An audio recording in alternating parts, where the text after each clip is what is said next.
There is really only one Christmas story. This isn't it.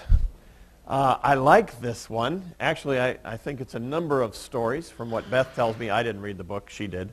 And they put together, the story is of Ralphie and getting his Red Ryder BB gun.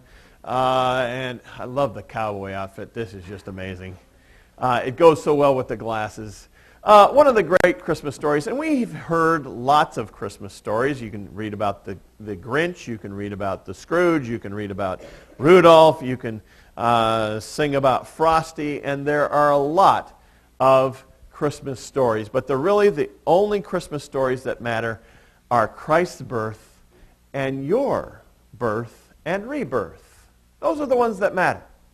Those are the ones that matter. All the others are fun, and I'd love to laugh with you about them, but Beth has a leg lamp ornament for the tree from Ralphie. You remember the leg lamp?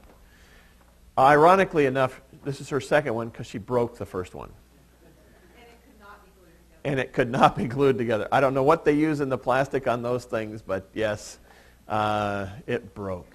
Now, I want to share with you my early life. This is a picture of me when I was a week old. This is an amazing picture because there aren't very many pictures of me as a child. I am the second born. There are lots of pictures of my brother Daryl because he was the firstborn, and obviously that's an important thing. There are many pictures of my sister because she was the girl, and they took lots of pictures.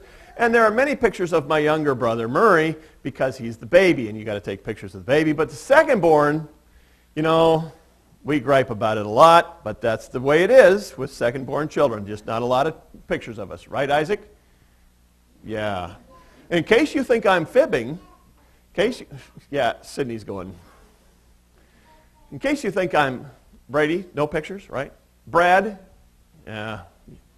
In case you think I'm fibbing, at my parents' 50th wedding anniversary, there was a carousel of pictures of my brother Daryl. There was a carousel of pictures of my sister Ray, and there was a carousel of pictures of my brother Murray, but there were no pictures of me. So you can see this is a very rare photo of me as a child. Now, you need to know that even if you are a second born and have much to complain about being neglected by your parents, that even if you're second born, no matter what are you guys laughing about up here? It might be. It could be my brother, and they just told it was me. For real, I think this might be. Even if you're second born and you feel very neglected by this world and very put upon by your parents' lack of pictures, they did have a carousel of pictures of me somewhere, but it just didn't get brought to the place where they were having the meeting. Even though you get put upon, at one point in this world, you were the most important person in the world. And if you've ever had a child, that child was the most important person on the planet at that moment. Even if you're the second born, third born, fourth born, fifth born, whatever, even though you may feel neglected, you were the most important person on the world. By the way, I turned out very well. I was a precocious child. They tried to keep me down, but, I started reading at a very young age. And now what are we laughing at? I look like Ralphie, don't I? Yeah, I look like Ralphie. Those aren't real glasses, and I really didn't read at that age. Anyway, but, even though you were the most important person, that's the way it is when a child is born.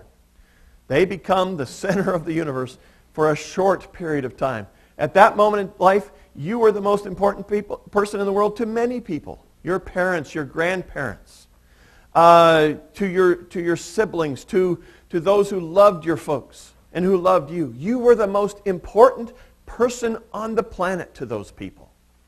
The only person who mattered.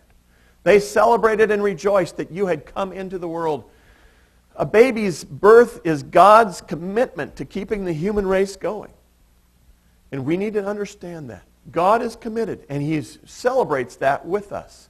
We celebrate our own birth, but most importantly, we celebrate the birth of Jesus Christ.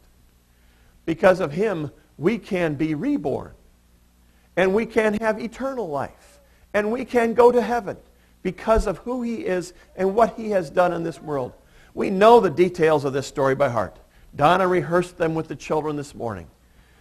We know that Jesus was born to a young woman who had an angel appear to her and say, "You're going to have a child." And she's going, "No, I'm not." And He said, "Yes, you are." And she said, "Okay." We know that Jesus' dad, his stepdad, his adoptive father, was going to get rid of his fiancée, get rid of his girlfriend because she had betrayed him. But an angel came to him and said, "No, this is God's son. Raise him as if he's God's son," knowing that he's God's son. We know that they went down to Bethlehem because some Caesar somewhere said, "You have to go to your hometown," and they went. We know that the shepherds, he was born in a stable. We know that the shepherds came. We know that a few years later the wise men showed up. We know these details by heart. We know it's Jesus' stories, and in many ways, Jesus' story and our story are really very similar. You know, our mom had a great deal of discomfort. I really played down that word, discomfort. And there was uncertainty at your birth. You know, they didn't know how you were going to turn out. They weren't sure how they were going to take care of the baby. What are they going to do? There was a great deal of uncertainty and discomfort. It was painful for you, and it was painful for Jesus to be born. We come out crying. We come from a nice warm place into a very cold and scary place. Jesus was a helpless infant, and so were you. You couldn't take care of yourself. You couldn't feed yourself. You couldn't clothe yourself. You couldn't do anything. Jesus was a helpless infant. But it's also clear that He is absolutely different from you and I.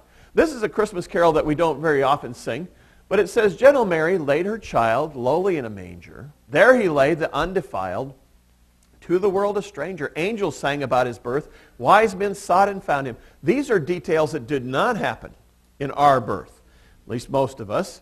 You know, maybe a few, I don't know. Heaven's star shone brightly forth, glory all around Him. Shepherds saw the wondrous sight, heard the angels singing. All the plains were lit that night, all the hills were ringing. Son of God of humble birth, beautiful the story. Praise His name in all the earth. Hail to the King of glory.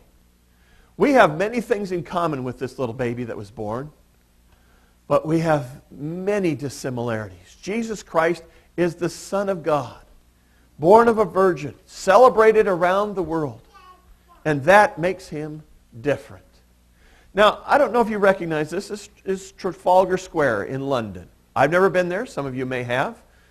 Maybe during the war, maybe on vacation. Very famous place in the world. And in the middle of this square, there is a tall column, and at the top of that column is a statue of Admiral Lord Nelson, one of the heroes in the British Empire.